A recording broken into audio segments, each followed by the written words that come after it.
charme na ye protéger kanga lokola les jombe na couveuse okomi singa lokola rescapa naufrage titanique kolina na ye diama Gisèle Umba nana lobe yo mon amour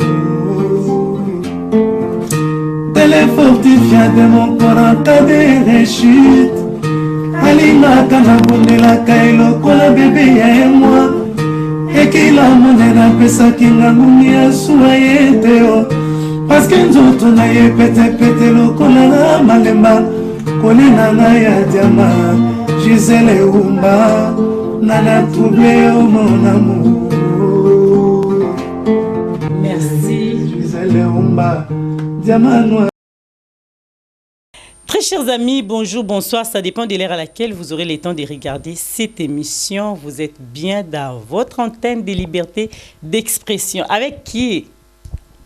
Avec Diamant Noir TV. Hein?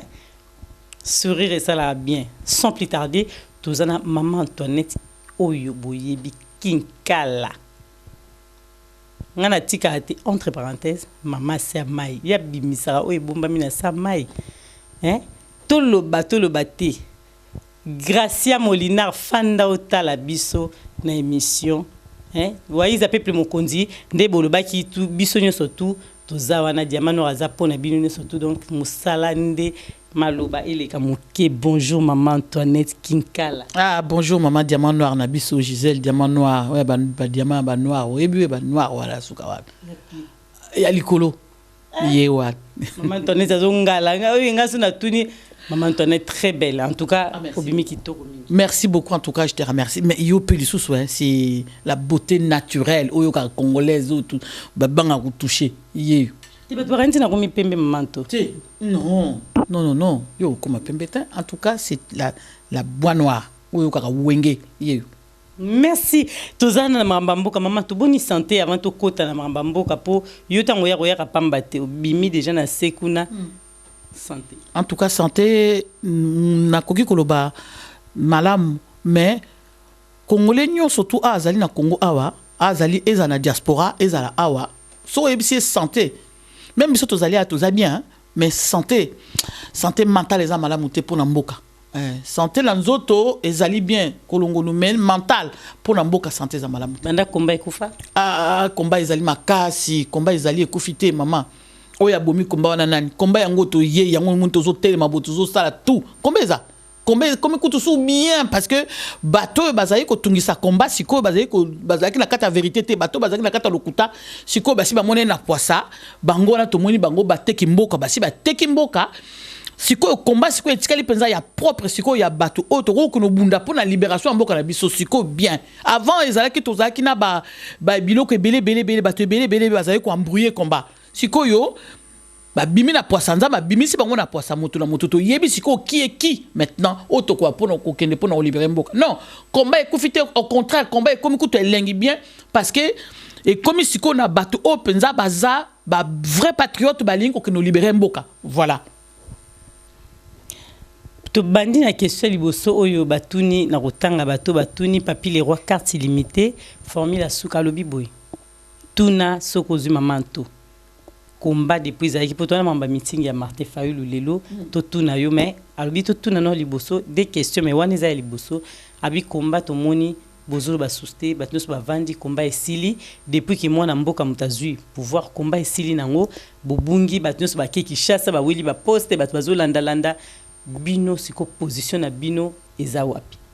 Merci maman Diamant Noir na question no poser ngai combat ezali ndenge na kutolo ba combat ezali bandeko combat et comme ikutu ya elengi sikoyo et comme bien sikoyo mwana mboka azui makamu na mboka oui bolobi mwana mboka effectivement na seki parce que ezali pasi na mawa pona biso ba congolais mwana mboka effectivement oui azali mwana mboka tokolo bateka za mwana ni aza mwana mboka mais yé pouvoir wana ya azui yango te botala ndenge bazo sakana eti lelo boy ba soki omoni moto moko te na mokili président moko te ba humilier ye ndenge baza ko humilier Félix azate Félix ba zako humilier ye na ba Rwandais na façon moko okoyi ko imaginer ko imaginer te na mboka na ye aza mwana mboka mais biso to ko kolanda ete parce qu'il y a teki mboka aye ko sala kutu pire Félix oye ko sala pire que ba Rwandais o basalaki na mboka na biso qu'est-ce que tu appelles humiliation maman humiliation parce qu'aza na pouvoir te eza na Sénat eza la wabo mo nyongo na ba institution nyonso tout o ezali o ekamba mboka o ezali o e décidaka aza na majorité te aza na batuté azali na batouté, azali nul. C'est juste un président protocolaire. Il est là comme ça pour faire des voyages. Azali n'est là comme mon côté, la majorité à ta place, mon côté où il y a quoi décider. Que Aloba, enfin, à Sangana Batunaye a décidé, Aloba, Macron réunit les gens, Azo réunit Batunaye, gouvernement, tout ça, il fait des choses. Mais lui, il ne peut même pas faire ça parce qu'il a personne, au fait. Il a personne, il ne peut pas diriger. À quoi il faut diriger? C'est de dire que bateau bazalaki na pouvoir ya kalabango la bazongi li sous natan oyo ye ba nommé ye président. C'est toujours la même chose qui continue au fait. C'est encore pire. Et comme ils sont pire, Mwana mboka, non, azali Mwana mboka effectivement, mais Mwana mboka wana ateki mboka azali patriote te. Donc nous ne pouvons pas le soutenir. Atas même que toko ko soutenir te. Tout le combat et sili non, batwazo lo bate non, batwaza ko loba. Et au moins na makamon na niveau autocommune nango, oko bimato lo ba ngulu ngulu non. Il faut beaucoup de stratégie maintenant. Tellement que batwana ba yumi biso mingi, to kompe batwa pesi biso pe mayel. Oko yaka ko loba makam dengo la pardon. Et en même temps, nous aussi on travaille sur Nankoukou aussi. Donc il faut autant la ndenge makamoza ko le kapona wa ko makambo o ezali ke eza vérité ko ya ko bangulungulu te za mona mboka mais botala kaka ndenge a ko sala ba voyage jusqu'aujourd'hui il est incapable de construire ko sala gouvernement. Il est incapable de faire quoi que ce soit dans son pays. Il ne peut pas. Il est dirigé par l'autre derrière. Il ne peut pas. Il est coincé à coquiter. Mais je n'ai jamais vu ça. C'est ça ce que j'appelle l'humiliation. Même à ta nommé yo, même si ba nommé yo, ok, voilà, bon, ba nommé yo, tu as été nommé, effectivement, c'est vrai, c'est la vérité. Mais quand même, boyo kanati que moi place mon quand même quoi qu'on diriger, tu peux pas, tu es nulle part. Tu es nulle part. Dès que tu prends une décision comme ça le lendemain matin, Toromonayo, Naye, Bokutani, tout ça. Mais c'est quoi ça? Il est plus. Aza sous président Yom tu vas nommer. Mais pourquoi il te laisse même pas le temps de faire quoi que ce soit? C'est pas parce qu'il y a des choses nul, parce qu'il y a des choses expérience, parce qu'il y a des choses anomakiyo, parce qu'il y a des choses deal obo salaki, na ba deal wana obo salaki, ce qui ont mekika ko salaka kan. Alors bimiso na poista. En plus dans ce moment moi si na yo ayebi que makambo oyo bozosa ezali à lokuta ba noma yote avec une femme menteuse à côté, la burundaise là à côté, oyebi que mobile no ba noma ye ko nommer ba vota yete abimaka numéro 3.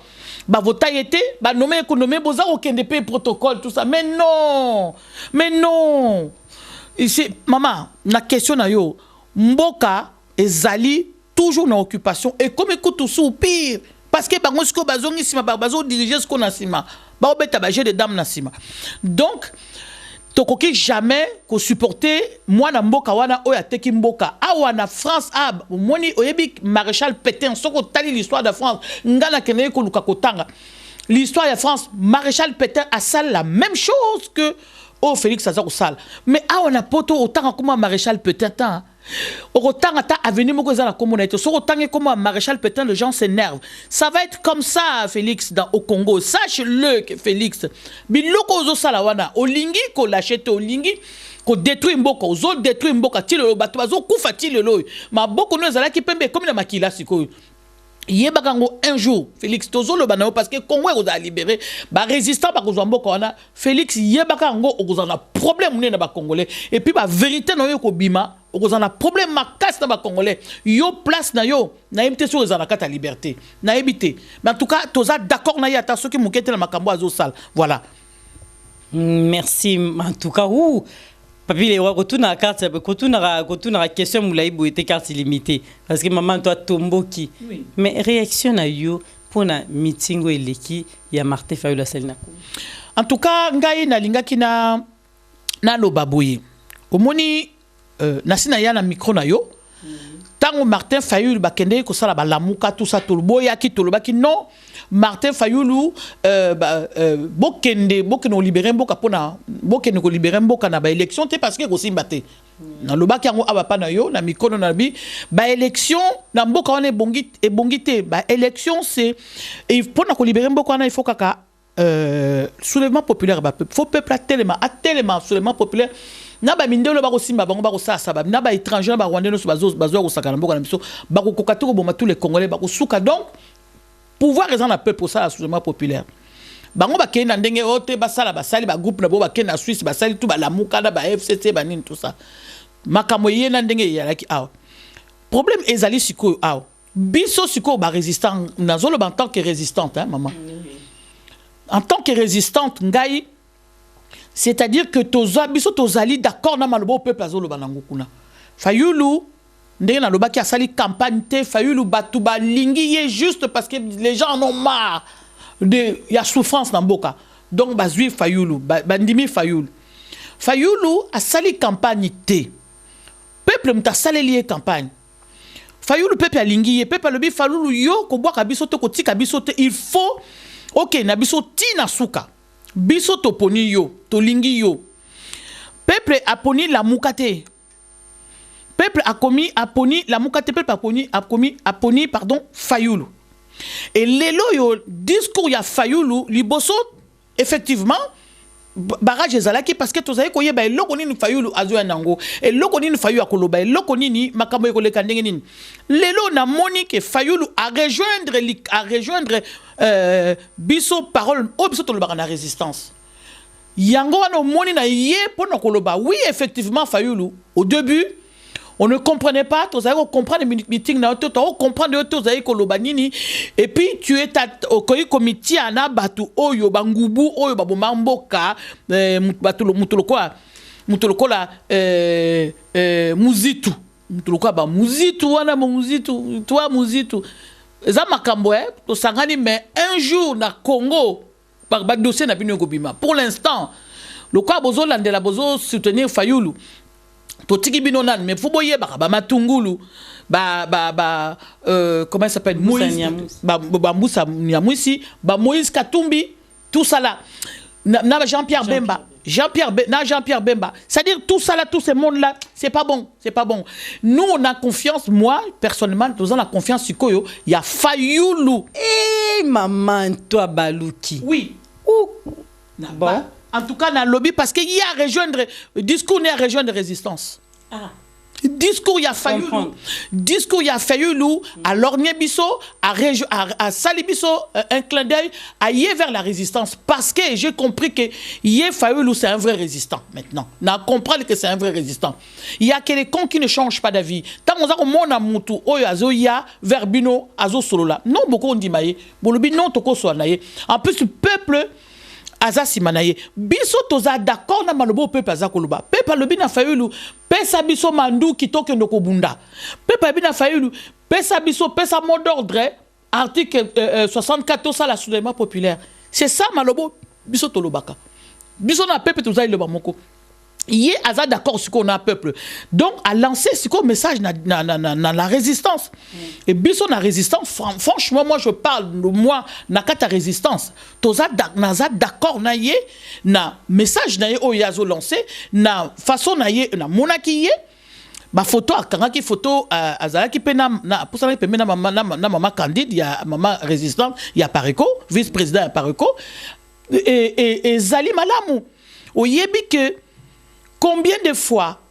papa Honoré Ngwanda a standa loboko banda kutuna papa nani papa Tshisekedi avant kufa ayebisa kie yaka plus ba yebani banda kala yaka to sangana poto luka moyen ya kubute bato na libanda asalié botiti ta boya na motema ne moko boya na motema moko atanda loboko pe pa mona bi Félix mona nanga yaka to sala pona Félix aboya bomoni solution bomoni solution à Félix bomoni ndenga komi humilié ndengo nanga na kolinga te c'est la honte alors que ceux qui a sangana ki na papa Honoré Ngwanda ba sola ki na papa Honoré Ngwanda na Ngwanda na kata résistance photo bossa na te azali azali père papa de la résistance to benga ki le père de la résistance pour na kata résistance ya azali kuna babanga raye kuna ba kwa kutanga kombo na été boko oko ke no sala na yo na Congo parti politique no so lingi mais kenega olobaka na sala pareko okomona ozo ba problème lobi donc ngai naza d'accord na Martin Fayulu na façon oyo rejoindre de la résistance la parole de résistance discours ya résistance nous pouvons que te soutenir surtout ko ya pembe na yo pour nous soutenir yo yango no moni mama donc na lobby que naza d'accord na Martin Fayulu pour nous soutenir Martin Fayulu mais ça pour nous soutenir la mukate parce que bato o bazana katia la muka bangonyo soto na limiter le lot ça ma question ngo kota o kotina ici directement là. Non, et si d'été, c'est la personne de Martin Fayulu. OK. La personne de Martin Fayulu na discours na ye na ndenge siko ya monique non parce que na bela ki na micro na bi Martin Fayulu au début na bi ko trahir peuple té. Na loba ki Martin tu te souviens Martin Fayulu moni peuple ndenga lingi yo. Moni peuple ndenga sa yo campagne. Peuple alingi yo mais ko trahir yete yebisa bawe bazo landa yo na sima na yebisa bango botika ngana nu peuple pesa bango mo Congo. Pesa bango mo Congo ba loup oza tout autour des loups mais yebaka sikoyo peuple aza sima yo et puis dans la résistance eza pe sima yo voilà Papa Ngwanda tomoni Papa Ngwanda batbalobi azaka na sia mai azana sia mai mais biso toza toujours na bandeko bazotuna ndeko atuna kia na bi lelo maman tonga na otuno ka ba question oyo batu babengi batuni mbuta mafuta atuna question alobi Papa Ngwanda Lelo a soutenir Martin Fayulu, Lelo a sangai na Martin Fayulu. Yango esali ke binu surtout bo boza sima ya pareko bo soutenir Martin Fayulu parce que bandaka Martin Fayulu azalika sima peuple. Ils a que Lelo Martin Fayulu a changé. Azala qui toujours sima peuple mais binu bo bando ki pete bo bando bo ya tout le monde. Wana ndenge question ya mbuta mafuta mtatuni yango. Lelo tombo monique ya Papa Ngwanda soutenir les binu surtout bolandi. Mais maman, moko Martin Fayulu, je pense qu'il y a besoin d'expérience à Papa Onerungwanda. Azaline a besoin d'expérience, il y a Papa Onerungwanda. Parce que Martin Fayulu a zoba, ayebi na tout autour bato otambola na ye. Ayebi bango basi ba sala makambo bele ayebi bango. Ayebi bango nyo surtout. Mais ma bé ezalité, c'est une très bonne initiative ya kuluka kukuta na Papa Onerungwanda ya kuluka kozana expérience na ye. Azana expérience makasi na mona question na ngate maman to on comprend les questions na bisoté balobi ke po liboso bobanda bino na résistance boboyaki bobanda boya Martin Fayulu ma changer ni langage te azaika na langage ya peuple mais pourquoi les loton Papa Ngwanda pesi le boko ayambie bino sko bondimi pour malbané changer te pourquoi liboso boboyaki les lo bondimi te a changé Papa nani Martin Fayulu a changé discours ya Martin Fayulu o biso to lingaka aloba toyoki ngana ngai personnellement na yoki on s'intéresse na yoki discours oyo ba peuple oyo résistance na peuple congolais alingaka ko yoka na monoka Martin Fayulu ayoki yango Martin Fayulu a se permettre koloba ke bande ko na bino ya diaspora bazali kuna balanda ka bino pe ba soutenir ka bino alobi yango Martin Fayulu a se permettre koloba mbala liboso na yoka mutu aloba à part journaliste moko na yebi na otanga kombote ya résistant na lingi na kotanga pe comme na ye Dosta TV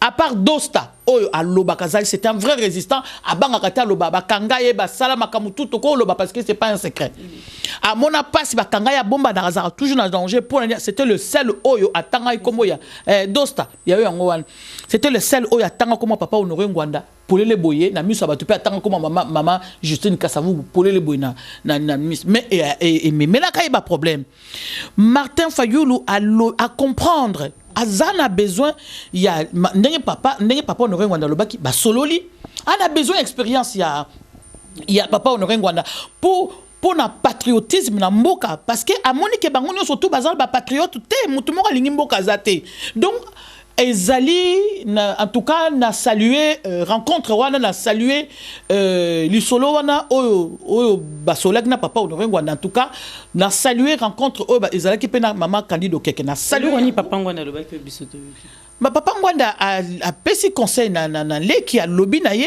lobaki na nani a lobby na ye leki ezali sengo mingi ndenge bakuta ndenge basololi mais yo ko trahir peuple te kaka ndenge na lobaka na yo wana ko trahir peuple te yo peuple moni biso siko na kata résident aux arasima peuple siko lokola yo siko yo au peuple alingi yo Et puis yo faut ça le bamona peuple. So yo ça le bamona peuple té. Neti Félix, ça le bamona peuple té. Félix lelo ebo azali le bamona peuple té. Peuple azo senga loko mususu, ya azo le beloko mususu. Mais Fayulu to sengi na yo, loko la peuple alingi yo, ozali na popularité moko ya kosakana té. Ndenge na lobaki, je veux pas me répéter, batu bazasima na yo ebele. Peuple wana loko azo senga yona maloba ya résistance. Si ko yo loko oza d'accord na peuple wana na maloba o ya résistance. Donc ça doit oza d'accord na résistance, oza peu d'accord na peuple.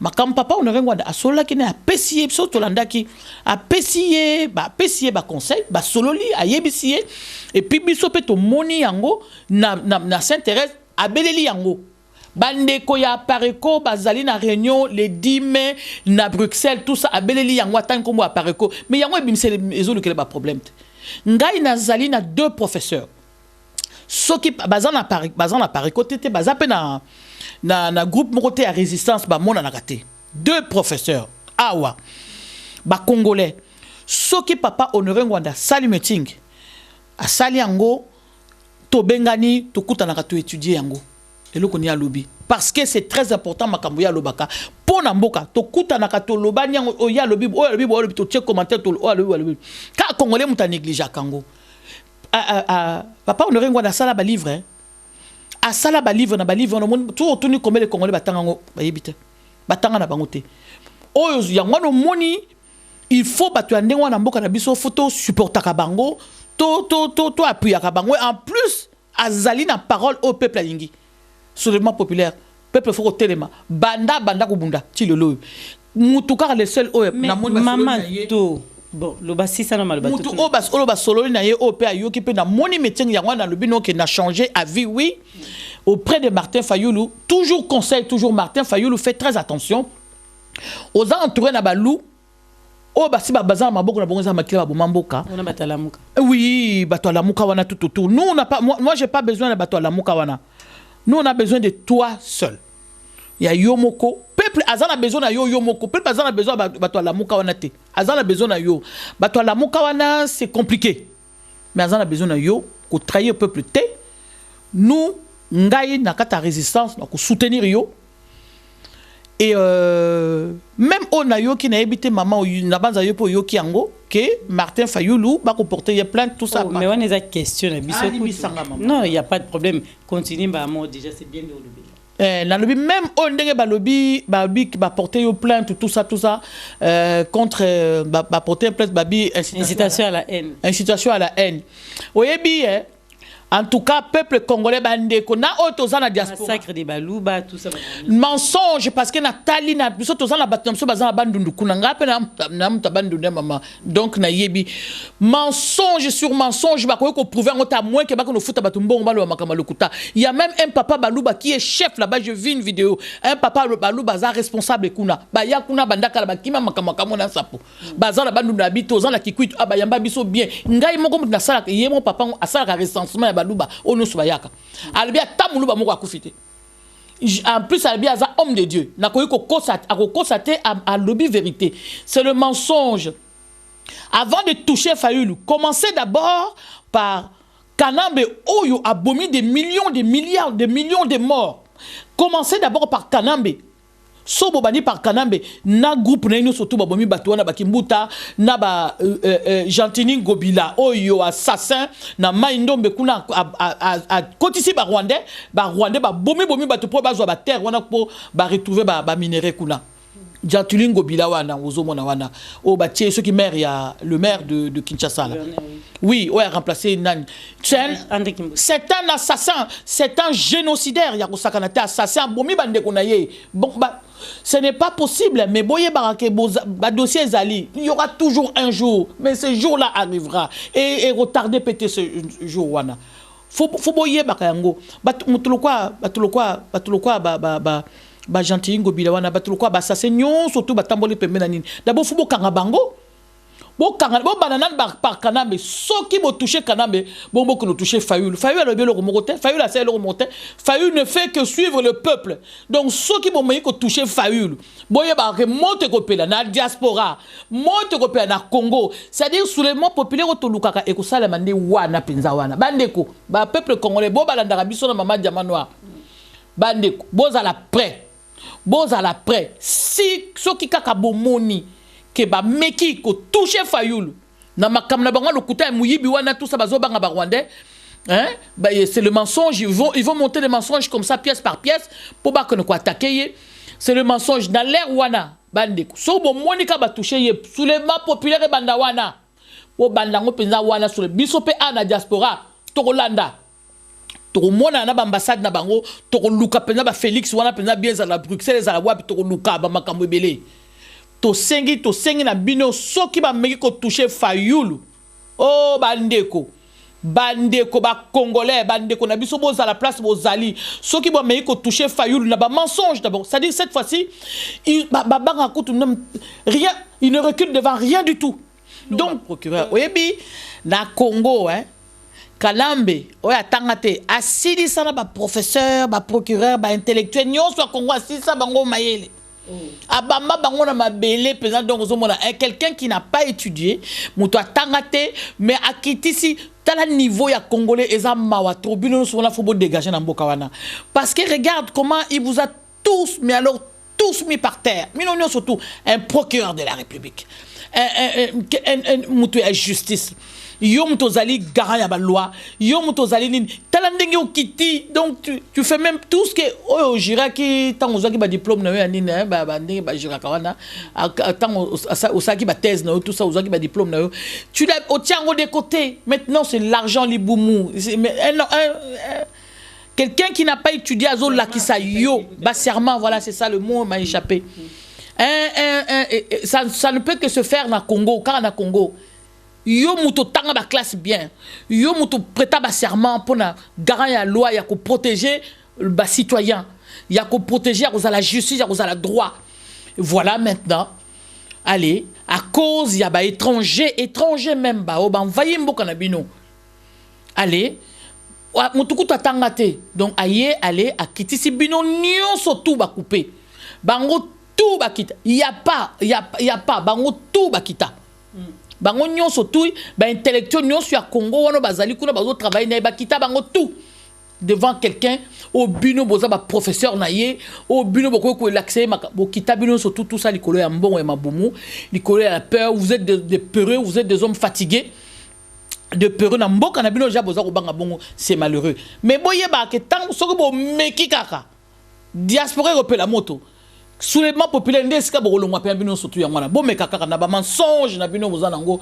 ya c'est le mensonge la plainte ba porter fayulu c'est le mensonge baluba na batabandundu bavanda à place moko bino moko baluba bobengani bandeko na bino bobomi bandeko na bino bosasi bango bandeko bazaki obligé ba se déplacer baya na bandundu bandeko bayambi bango bapesi bango babisika bavanda babali baboti ba okuta ba mwadi mususu na bandundu ya bambala okuta ba mutombo ya bambala bazali oui mutombo ya bambala bazali mwadi ya bambala bazali kadima ya bambala bazali ya bato bandundu ya bambala oui bazali parce que ce sont des gens qui sont déjà bandaka bavanda la place moko baza musikate bavanda la place moko bayebani bongo le lobo ya okabla bango c'est les mensonges na mboka wana nous souffrons pas ya makambu ya tribalisme non c'est les mensonges à lokuta balinga tiango na mutu ya batu po batu ba c'est les mensonges les a lokuta tozana ngote problème tozana ngo na mboka na biso Congo ezali problème ya occupation notre pays est occupé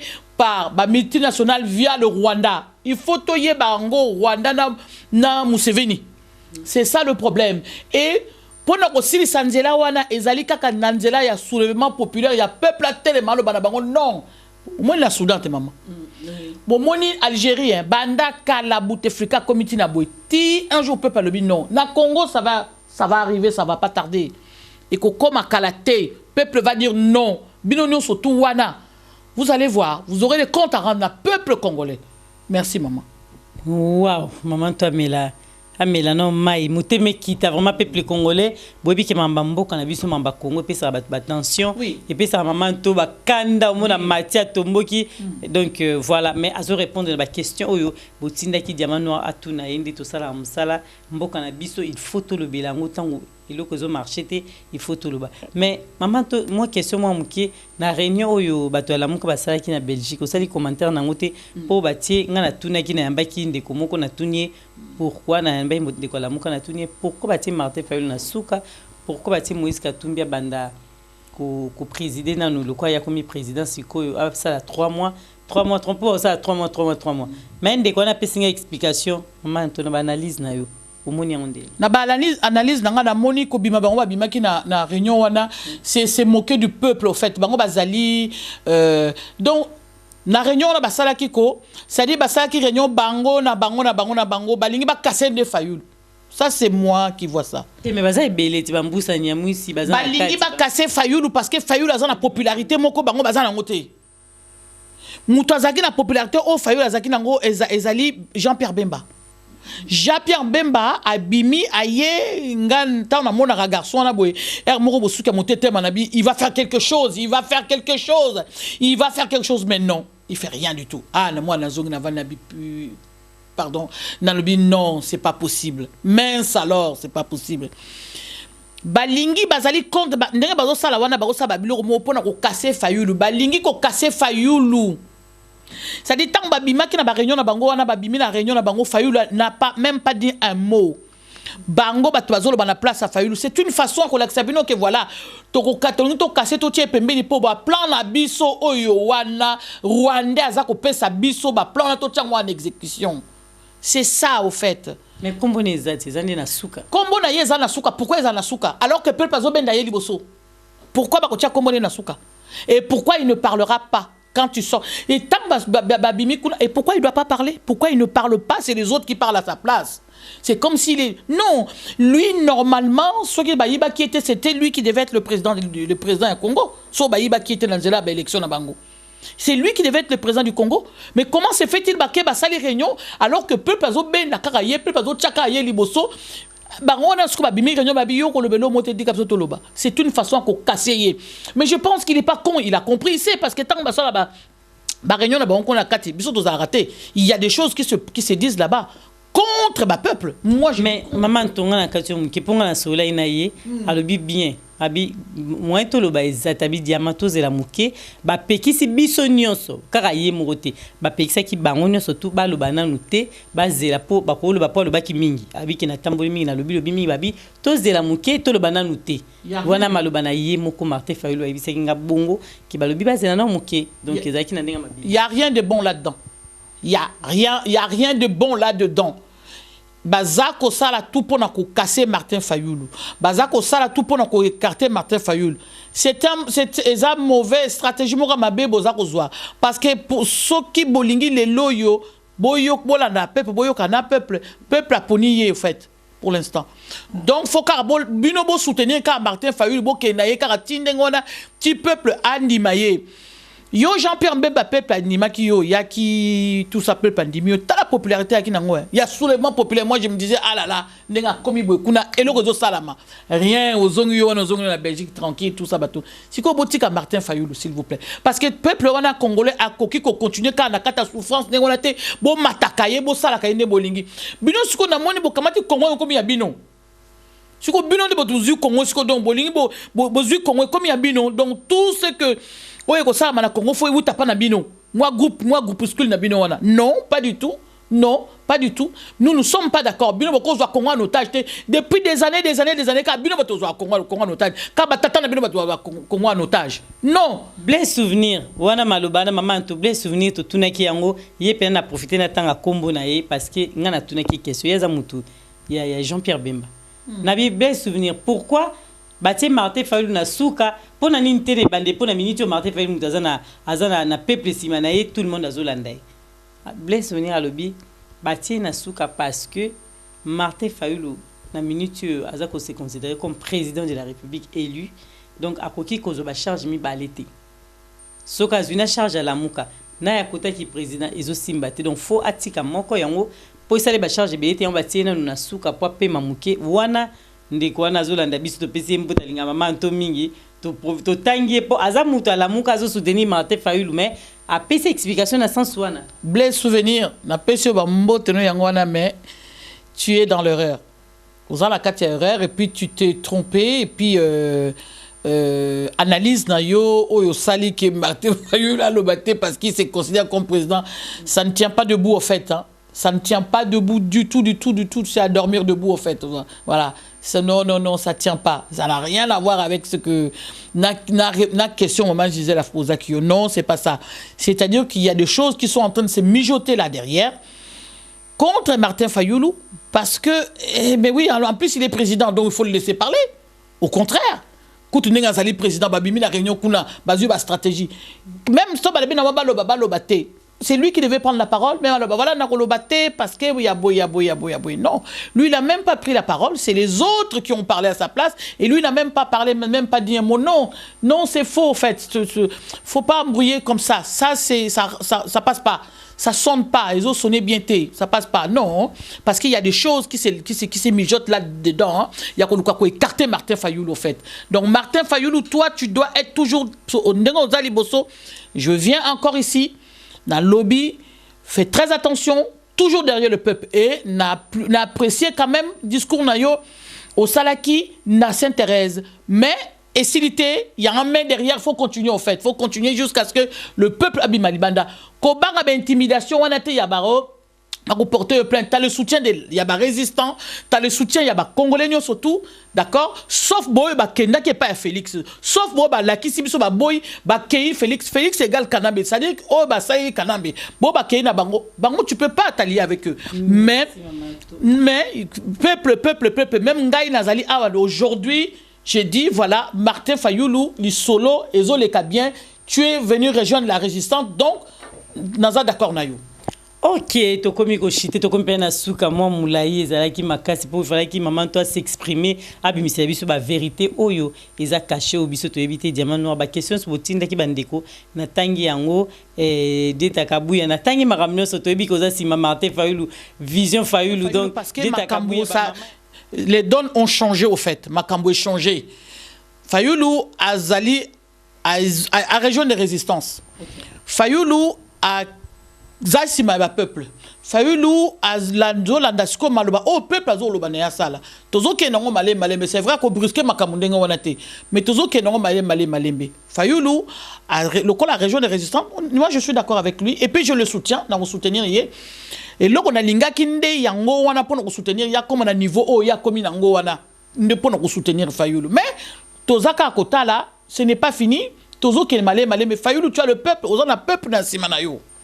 Peuple aza simana ya ebele la résistance tozala ki to talo musika tozala ki d'accord na yo te mais siko to poussa ne pemeno pe to komi ko supporter yo to komi ko soutenir yo donc to sengi na yo ko trahir peuple te ko landa ba ngubu na baza tout autour na yo wana te bangolo baza na problème mais pour l'instant to lukana moyen pour na ko sangana pour na ko luka ko bouter batona dehors et puis après tant to kota na kati na mboka na biso to komi libre to ko régler ba problème entre biso mais pour l'instant ndenge baza tout autour en tiki bango mais to yebi ba mission na bango moko na moko mama to yebi mission ya moko na eza ya Katumbi eza mission na bino biso to yebi yango ndenge boza Bantoura Fayulu wana to yebi yango donc to sengi na yo Martin Fayulu comme on te soutient en tout cas toujours mis auprès du peuple et puis on a un soutien na biso ko banga ba intimidation te ba plainte wana soki ba meki moto ko na diaspora et puis kuna na Congo soulèvement populaire wana kutu yo ko senga ngote e ko yaka yango moko voilà mot de la fin na linga kina lo ba na monaki na linga lo ba likamo pour la musique parce que tozu une nouvelle tozu ba information bien sûr que ba sala batmo ba sala ki réunion quelque part na réunion na ba sala ki na Congo na réunion na ba sala ki na Congo hein ba sali c'est-à-dire ba pesi bango ordre ba le kola Félix a comme président ba pied a pesi bango ordre abi musique e ko zonga na Congo ba tout Félix na ba tunaye babi musique faisons na Congo donc ba yokane ke musique ici là pardon ba musique faisons na diaspora ah d'accord limbi sanga bandeko ba lobi musique faisons na diaspora à partir de janvier 2020 na janvier 2020 ba lingi ko tinda moto ali boso ya ko beta musique ya linani Jubin Piana tozo le sabino ba musicien boye mboka échanger te musique abato boyi yango nanu te boza binemi à peuple tout boza binemi na biso na diaspora te biso to linga ka biso to bina ba musique na bino na ba fête te Na ba fête musique ya Kofi Oyoka ngo ezobeta. Na ba fête to bina musique quelques musiques muke ya ba Nigeria mais to bina ka musique na biso bi ba congolais ba linga ka bilongo na bango. To bina ka bino. La musique nous tobina kam to boy binoté mais bino le kola bo soutenir qui gouvernement wana bo soutenir bango tozana bino d'accord et puis en même temps bino boza éducateur ya masse vous n'avez rien fait quand même pour soutenir le peuple pour soutenir les pays. Voilà, bo sala elo comme côté. Voilà pourquoi biso tozalwa na bino bo tchana musique pembe to bunda na mboka. Ezali ndenge moko boye barake awa ça dit bon ba provocation te botika ba provocation. Botika ba provocation bon vanda pour se provoquer tant mususu carrière no eko si la penza libela parce que yebara ke mboka na to récupérer ngo carrière na yo muto yingi ko ya ko provoquer musique botika to bundela mboka boya bo sangana biso to bundela mboka tande boko mbampiaker parce que peu pas zo somba sou ba longo na binote bo sa sou ba concerter alors que boza ba patron boza ba to ko commander te nazo ko senga biso na ndeko na biso Kofi le milieu na moni azongi tout ça c'est très bien papa ozongi condamnation na yo les kindenge les kaki ça c'est un problème qui ne regarde que toi navi na yo tout ça voilà mais yeba ba condamnation musu ezala sima oyo ba violence faite aux femmes ezali musu na sima donc on est en train d'étudier pour faire on ne sait pas comment faire puisque tu es sur le territoire français maintenant donc au moni ndongo yé to lobino elo romokote to sali elo romokote biso to sepeli on a compati parce que ok ti na tombe ya papa ok ko rendre yo hommage yo ko to sali bien par rapport à Félix hein papa ti le azakuna mais yo ok o leli pe na tombe to moni yo ça c'est un homme c'est bien mais par contre fais attention continue toujours de faire des ya ko sala toujours ba selfie na yo na na famille no ko exposer bango comme tu as l'habitude d'exposer ta vie exposer discrétion exacte ko exposer moi si en plus voilà donc tu l'exposes beaucoup elle il y a pas de souci mais fais très attention musique awa ko yana makama musique te ba influencer te ponango moi je sais que tu es un homme responsable so ba influencer ponango je sais que tu peux dire oui tu peux dire non. Voilà. Donc fais très attention à ça. Continue toujours à exposer ta femme. Continue toujours à exposer tes enfants. Continue toujours à exposer ta maison. Tout ça. Il n'y a pas de souci. Mais comme la musique, si les gens, le bino le remonte, tikiyo, ça fait longtemps qu'il y a qui sont alors que t'as de la famille, c'est bien. Prison à ma bépo na mutu. Prison à ma lamouté. Donc bimi ovanywana, c'est très bien. Mais fais très attention. Voilà, c'est tout message dans ngana pesa ngone asuka en tout cas mbote mingi na batus balandaka biso et puis to soutenir Martin Fayulu et to banga eloko moko te et voilà en tout cas merci. Merci na bande connaisse au bolanda ki biso ne bandelisi to komi na suka émission restez branchés sur Diamant Noir TV. Pour vous s'abonner, c'est tellement facile. Vous s'abonner puis ou activer cloche tant émission côté aux notifications. À très bientôt. Bye. Bye. En tout cas, bandeko tozali ko benga bino na marche munene ya ba résistant ezali na Belgique les 10 ezali les 10 mai et bengami na apareko bino no sobebi ezali structure munene ya résistance awa et donc marche wana to sengi na bino surtout ba résistant nyonso yaka na marche wana yaka olakisa en plus c'est un vendredi yaka olakisa que maintenant la résistance est élémie parce que combat na biso ya résistance ezalaki embrouillé mingi na bato ba Félix bato lokwa ba Félix bato lokwa bato ebele bazali ko embrouillé combat siko to moni bango ba bimi ba kei ko coopérer na nini siko to lakisa que biso ba résistance to temi to lakisa bango makambo o to zanango voilà bengi baton surtout les 10 na Bruxelles, les 10 mai na Bruxelles. Vendredi 10 mai, nous surtout résistants, surtout combattants, surtout il y a qu'à soutenir marche, boya ebele, pour to ko laksa bango belge que maintenant stop. Tout biso photo lukto libérer mboka. Merci beaucoup en tout cas Nabino. Au revoir. Gisele Umba Kolina na ya diama Gisele Umba Nana troublé au mon amour. Merci Gisele Umba Diama